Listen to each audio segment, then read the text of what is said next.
အဲ့ဒီနာရပင်တထေးကြီးရဲ့အိမ်မှာတတိုင်းတွေကအထက်ထက်ကာယံထားတာ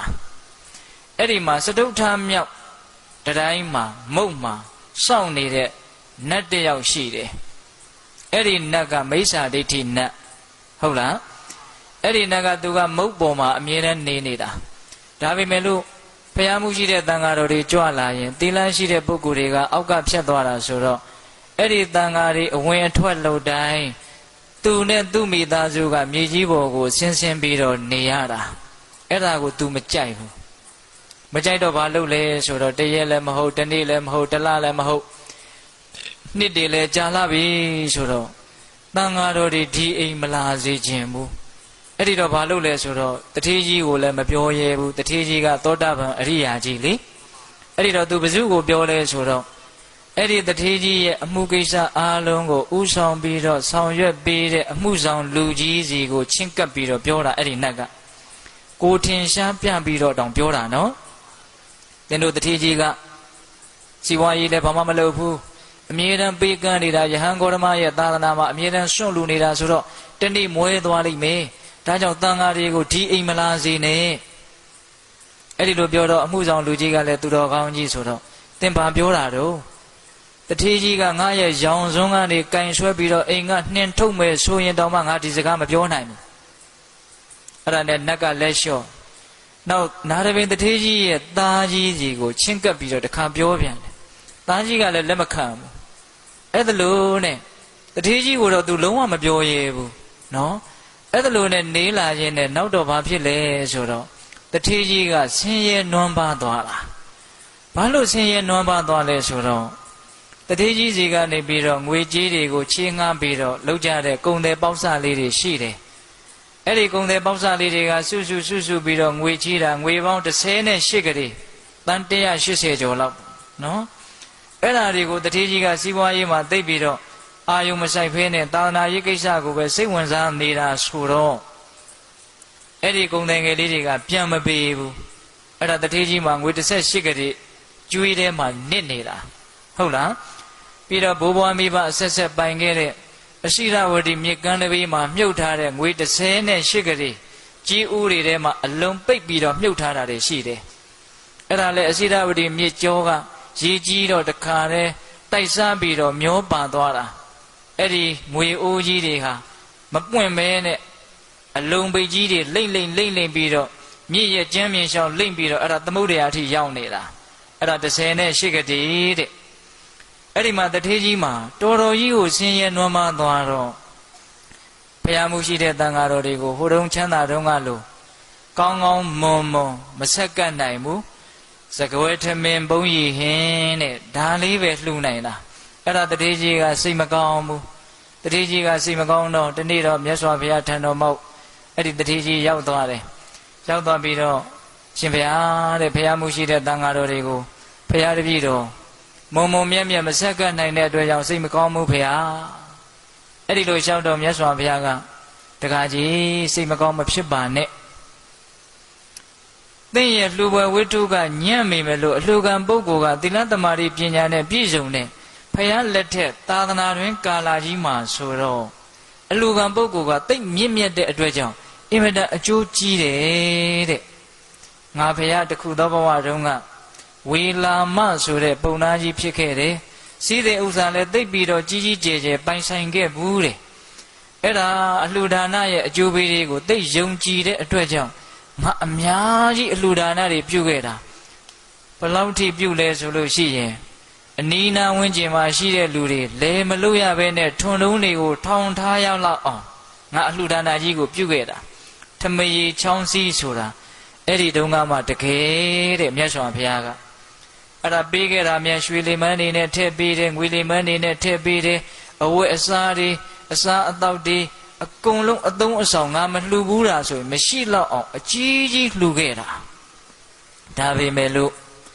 တဲ့အလှူရဲ့အစာပေါင်းများစွာနှိမ့်ကြတဲ့ကုသိုလ်ကောင်းမှုကိုပဲငါရခဲ့တာအဲ့ဒီမှာမြတ်စွာဘုရားရှင်ကိုတော်မြတ်ကြီးဝေလာမသုတ်တံဆိုတာကိုဟောပါတယ်ဘုရားတို့နဝကနိပတ်မှာလာရှိတယ်အင်္ဂုတ္တပါဠိတော်ဟုတ်လားဒါပေမဲ့လို့အဲ့ဒီသုတ်တန်ကြီးကိုဦးဇင်းတို့အကျေတဝံပြောဖို့ရည်ရွယ်ထားတာမဟုတ်လေတော့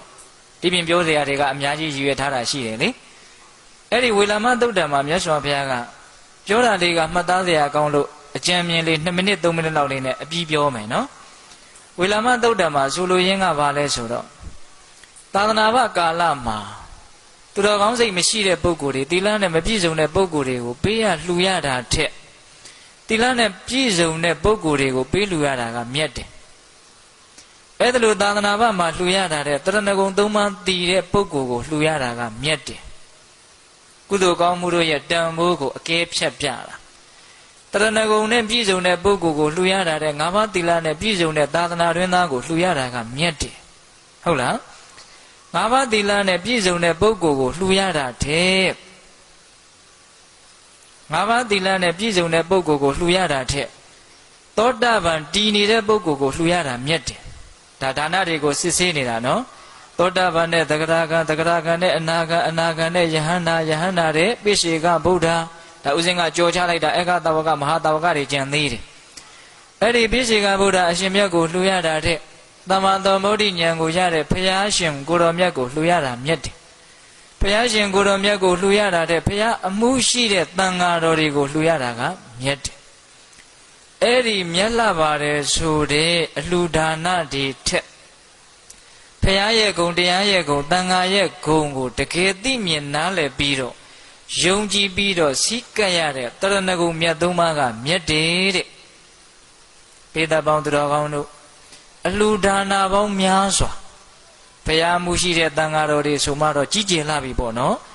အဲ့ဒီဘုရားမှုရှိတဲ့သံဃာတော်တွေကိုကြောင်းဆောင်လူသင်္ကန်းလူအားလုံးလူကျင်တဲ့လောက်လှူအဲ့ဒီလှူတဲ့အလှူတွေထက်သုံးပါးသောတရဏဂုံကမြတ်တယ်တဲ့ပိဿရေဟိုကောက်ရိုးတွေထင်းတွေဟိုရွာကြီးတရွာလောက်အပုံကြီးပုံထားတာနဲ့ဟိုဗရမ ्या ကလေးလက်တစ်စစ်လောက်ကလေးမများဘူးနော်ဘယ်ဟာကတန်ဖိုးရှိမဘူးလို့တော့ဗရမ ्या မို့လို့ပေါ့ဟုတ်လားအဲ့ဒါလိုပဲနော်အလှူဒါနတွေထက်ကြိုက်တဲ့လောက်လှူနော်အဲ့ဒီအလှူတွေထက်ဘုရားကုံတရားကုံသံဃာကုံကိုတကယ်သိမြင်နားလည်ပြီးတော့ဩဘုရားဆိုတာဘာတရားဆိုတာဘာသံဃာဆိုတာဘာလို့တကယ်မှန်မှန်ကန်ကန်သိပြီးတော့အသက်ပါအပ်ပြီးတော့စိတ်ကနိုင်တဲ့တရဏဂုံသုံးပါးကဘာလဲမြတ်တယ်တဲ့အဲ့ဒီတရဏဂုံသုံးပါးတဲ့၅ပါးသီလလုံခြုံရတာကမြတ်တယ်ပိဋကရဲ့ငွေကုန်ကြေးချမများပဲနဲ့လူပြည်ကျိုးနဲ့ဆရာကုသိုလ်လေးတွေကိုပြောနေတာဟုတ်လားအဲ့ဒီ၅ပါးသောသီလထက်လက်ဖြစ်တဲ့အတွက်ခန့်နွားတို့တညစ်ခန့်မြပွားများရတဲ့စစ်မှန်တဲ့မေတ္တာတရားလေးကမြတ်တယ်တဲ့နော်အဲ့ဒီမေတ္တာတရားတွေထဲလက်ဖြစ်တဲ့အတွက်ခန့်မြပွားများရတဲ့အနိစ္စတင်ညာပိဋကရဲ့ဗာတင်ညာအနိစ္စတင်ညာအနိစ္စဆိုတာကမမြဲတာတင်ညာဆိုတာကအမှတ်ရတာမမြဲခြင်းတရားကိုအမှတ်ရလိုက်တာစိတ်ထဲကဟုတ်လားအဲ့ဒီအနိစ္စတင်ညာလက်ဖြစ်တဲ့အတွက်ခန့်ကာလမြကြာတဲ့အနိစ္စတင်ညာအဲ့ဒီအနိစ္စတင်ညာကမြတ်တယ်တဲ့ကုသိုလ်ကောင်းမှုတွေထဲမှာတော့လောကီကုသိုလ်တွေထဲမှာတော့ခေါင်းပေါ့ဗျာဟုတ်လားအေးအဲ့ဒါဥစဉ်တို့ဝေလာမသုတ်တန်ရဲ့အနှစ်ချုပ်ပဲဒါကြောင့်ဘုန်းတော်မြတ်စွာဘုရားရှင်ကိုတော်မြတ်ကြီးကတထေးကြီးတဲ့ဒါဂါကြီးတဲ့အလှူဒါနနှိမ့်ကြလို့အလှူဝတ္ထုနှိမ့်ကြလို့စိတ်ဓာတ်မကြပါနဲ့ဆိုတဲ့အဓိပ္ပာယ်ပေါ့နော်အဲ့ဒါလိုဝေလာမသုတ်တန်ကြီးဟောပြီးတော့နာရပင်တထေးကြီးလည်းဝမ်းမြောက်ဝမ်းသာဖြစ်အိမ်ပြန်အဲ့ဒီမှာတထေးကြီးဆင်းရဲပြီးမွဲပြီးဆိုတော့မှစောတော်တုန်းကစတုထမြောက်တကားမုတ်မှာနေတဲ့မိစ္ဆာဒိဋ္ဌိနတ်နော်စာတုန်းကတထေးကြီးအစဉ်ပြေတုန်းက तू မပြောရဲဘူးအခုဆင်းရဲပြီဆိုတော့ဒီအချိန်မှာငါပြောရင်တော့ငါစကားကိုလက်ခံတန်ကောင်းရဲ့လို့ तू အဲ့လိုတွက်တာ तू အတွက်မှားတာကိုနောက်တော့သိရမယ်အဲ့ဒါနဲ့တန်းကောင်ရမှာတထေးကြီးရဲ့ဟိုအိတ်တဲ့အဆောင်ကိုတန်းကောင်ရမှာအယောင်ဝါရီနဲ့ तू လာတာနောက်တော့ဘာကိစ္စလဲစတုထမြောက်တကားမုံမှာစောင့်တဲ့နတ်ပါဘာကိစ္စလဲမှန်လားပါတထေးကြီးတဲ့တထေးကြီးခုဆင်းရဲနေပြီနော်တဲ့အဲ့ဒါငါသိပါတယ်အဲ့ဒါကိုချမ်းသာခြင်းလို့ရှိရင်ဒါမျိုးမလုပ်သင့်ဘူးဘာမျိုးမလုပ်သင့်တာတော့ယဟန်ဂေါရမအမှုပြုတဲ့တန်ဃာတော်တွေကိုအမြဲတမ်းပေးကြွေစွန့်ကြဲနေမှတော့ စီးပွားရေးပဲစိတ်မဝင်စားမှတော့မွေးမှာပေါ့တဲ့